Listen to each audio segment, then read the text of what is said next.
Maithili express की शानदार प्रस्तुति।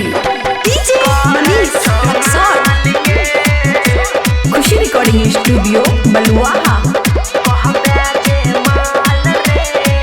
ललका कपड़ा में गोरकी लग छे कमाल गे।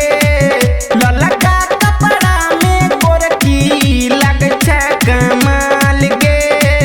देखी के छोड़ा सब कहे छो माल गे।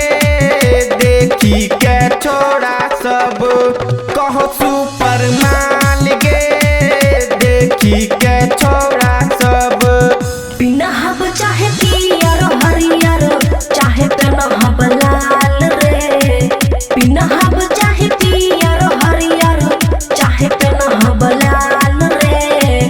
मुँह तोड़ देबौ तोहर कहबे जे माल रे। मुँह तोड़ देबौ तोहर कहबे जे माल रे। मुँह तोड़ देबौ तोहर। खुशी रिकॉर्डिंग स्टूडियो बलुआहा। डीजे मनीष रक्सौल,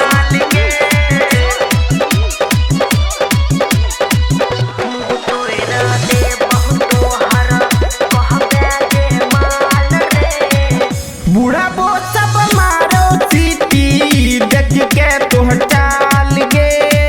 बूढ़ा बो सब मारो सीटी देख के तोहर चाल गे। देखै में लागै छै तो शहर के माल गे। देखै में लागै छै तो शहर के माल गे। देखै में लागै छै तो हम छी बंगाल के छौरी कहबे जे माल रे। हम छी बंगाल के छौरी कहबे जे माल रे। छाती के फाटौ तोहर देखी के चाल रे। छाती के फाटौ तोहर देखी हम चाल रे। छाती के फाटौ तोहर। खुशी रिकॉर्डिंग स्टूडियो बलुआहा।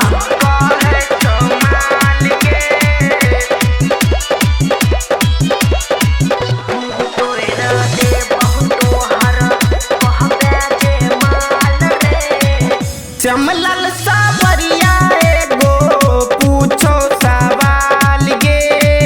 चमलल सावरिया एगो पूछो सवाल गे।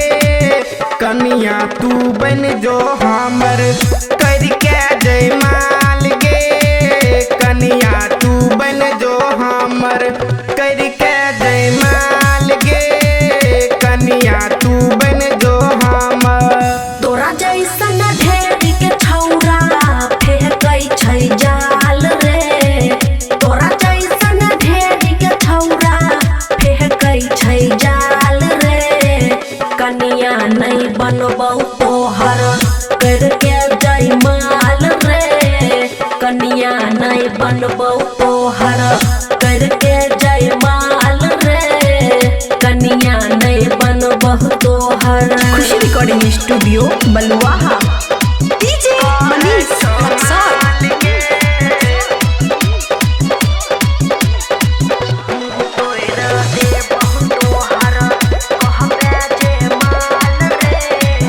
गोलू राजक संगे आके कले ने मान गे। गोलू राजक संगे आके कले ने मान गे। तोरा घूमै बोके छोरी सीपल सीवान गे। तोरा घूमै बोके छोरी सीपल सीवान गे। तोरा घूमै बोके छोरी हम तो करै छी तोहर कब से इंतजार रे। हम तो करै छी तोहर कब से इंतजार रे। कनिया बनले हमरो हहे निहाल रे। कनिया बनले हमरो हई निहाल रे।